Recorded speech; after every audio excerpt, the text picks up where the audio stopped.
Thank you all for joining us here today, and thank you, Alan, for that very moving introduction and the thoughts that we all have, I know, today about France. All of your colleagues at IIE play a vital role every day, not just in opening doors to meaningful and fulfilling exchange opportunities, but in opening minds here in the United States and all over the world. As we gather this morning with our colleagues and friends to talk about the importance of international education, on behalf of the State Department, I want to reiterate our outrage and sadness about the attacks in Paris last Friday that killed over 100 people and injured hundreds more. I know that none of us sitting here today can help but think of young Noemi Gonzalez, the American student from California who was killed on Friday night. I was able, as I'm sure all of you were, to look at the media reports over the weekend, and if you saw her professors, her mother interviewed, you know that she went to Paris to broaden her mind and to open her world and to think in a bigger way. And so it saddens us here greatly today, and I'd like to dedicate my remarks today to the memory of Noemi Gonzalez and all that she was meant to be. As Secretary Kerry said, our hearts go out to the people of Paris, to the French, to people of other countries who lost their lives in the atrocious attack. We abhor acts of terrorism and violence wherever they occur around the world. As President Obama said, this was an attack on all of humanity and the universal values that we share. But I firmly believe that when our young people experience the world and build international understanding, that is our best hope for creating a safer and more peaceful world for all of us. We will continue to support international education with that goal. Today's briefing is the kickoff event for International Education Week, jointly sponsored by the State Department and the Department of Education. I'd also like to recognize Mohammed Abdelkader, Deputy Assistant Secretary for International and Foreign Language Education at the Department of Education, who joins us here today. First Lady Michelle Obama is also working to ensure all students understand the possibilities available to them through education. I'd like to take a moment to read an excerpt from her statement on International Education Week. It is my pleasure to send my warmest regards to all those celebrating International Education Week. As First Lady, one of my core missions is encouraging young people to take charge of their futures through education. That is why I am so thrilled our friends at the U.S. Department of State and the U.S. Department of Education have teamed up to promote international education and exchange worldwide. This year, the theme of International Education Week is Advancing Access for All, emphasizing a commitment to inclusive education for every student, and that includes the 62 million girls around the world who do not have the opportunity to go to school. The President and I launched an initiative called Let Girls Learn to ensure girls across the globe have every chance to receive the education they deserve. And it's going to take all of us working together to make that goal a reality.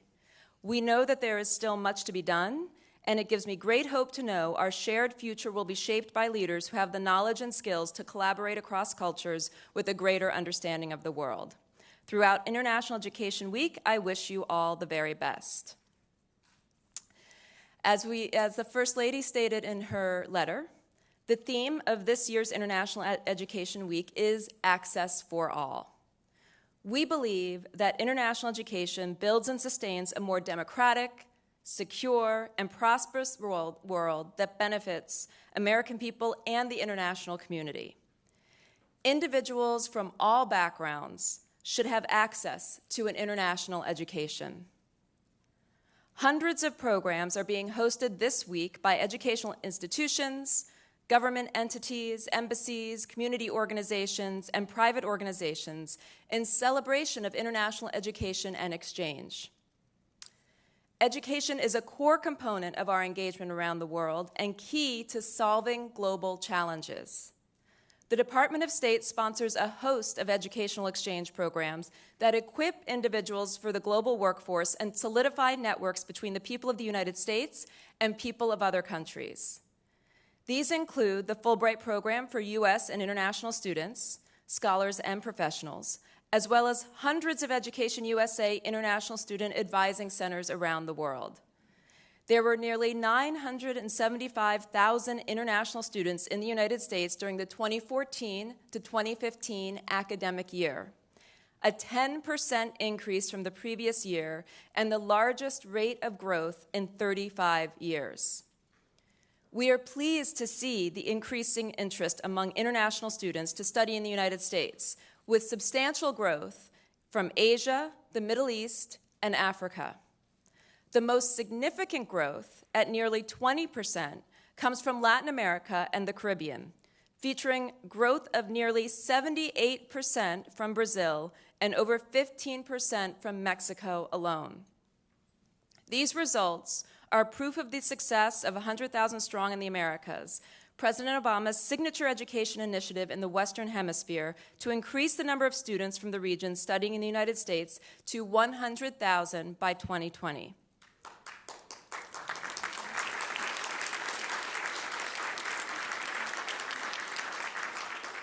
It is clear that the U.S. community college model and the undergraduate liberal arts model are attracting record numbers of international students to the United States.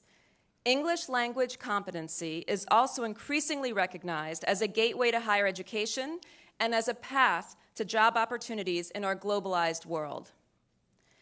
International education supports strong economies in the United States and around the world.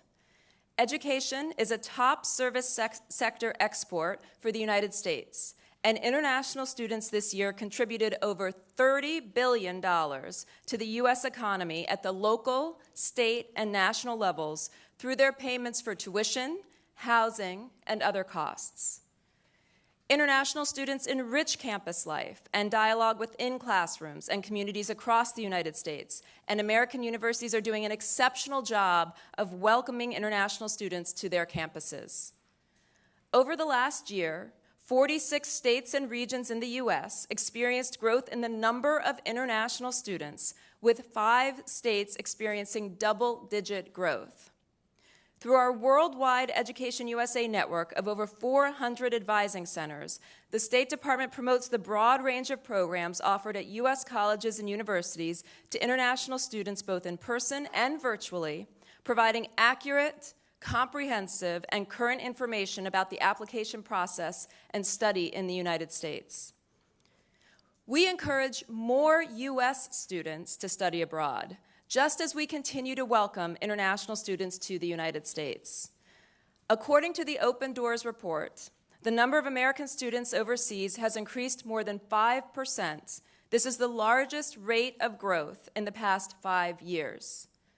Sending American students abroad is a strategic imperative for the U.S. The number of American students who study abroad must continue to increase for the United States to be well equipped to compete in the 21st century global economy. As we all know, today's toughest challenges, climate change, the flow of refugees, public health issues, the spread of violent extremism, all of these issues cross international borders.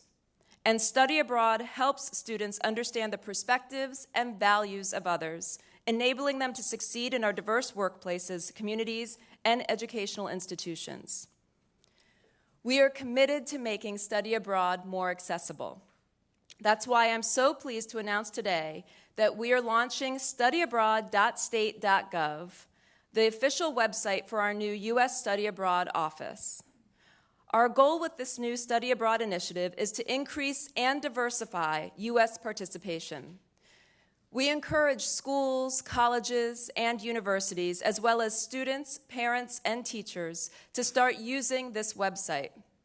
We want studyabroad.state.gov to be the go-to resource for navigating the wide range of study abroad possibilities, including opportunities provided by the U.S. government and foreign governments.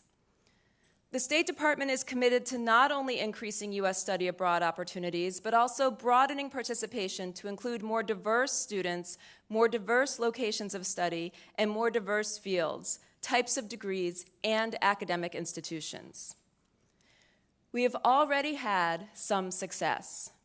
According to Open Doors, the racial and ethnic diversity of U.S. students participating in study abroad has increased over the past 10 years.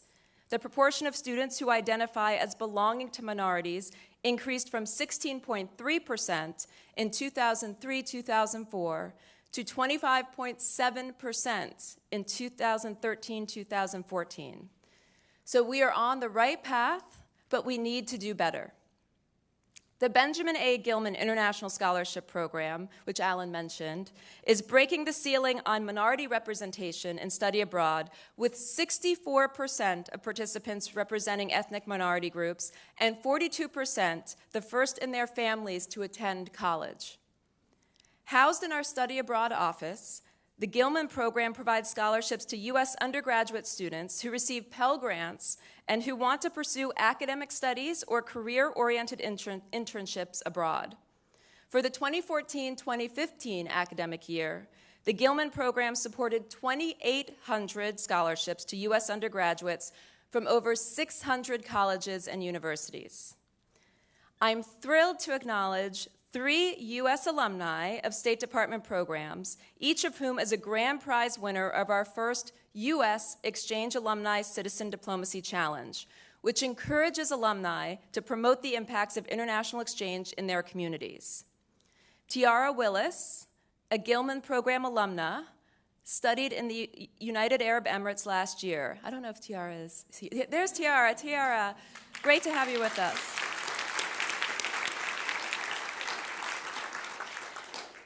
While Hannah Grace Garrett, Hannah Grace, studied in Russia.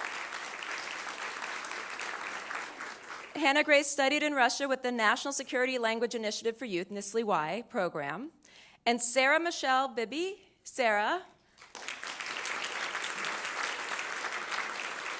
studied in Ghana on the Kennedy Lugar Youth Exchange and Study Abroad program, which we call our YES program. So we're so glad to have them all here with us today.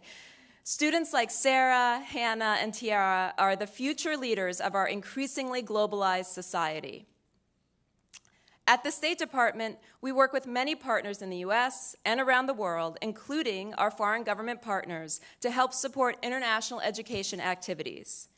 We rely on U.S. colleges and universities to promote international study on their campuses and develop programs and curricula that include opportunities for study abroad as a key component. I encourage U.S. schools to do even more to make study abroad a reality for students and to welcome even more international students to campuses across the United States. We are committed to working with you and supporting your efforts, including through our U.S. Study Abroad Capacity Building Grants, a program that will be housed in our Study Abroad office. By encouraging students to participate in international education who represent the full diversity of the United States and the diversity of the entire world, we enrich campuses at home and abroad. We educate the next generation of world leaders on our campuses. We bring together students and scholars from different cultural backgrounds to live and learn from each other. And we promote economic strength by enabling young people to get jobs in the global economy of the future.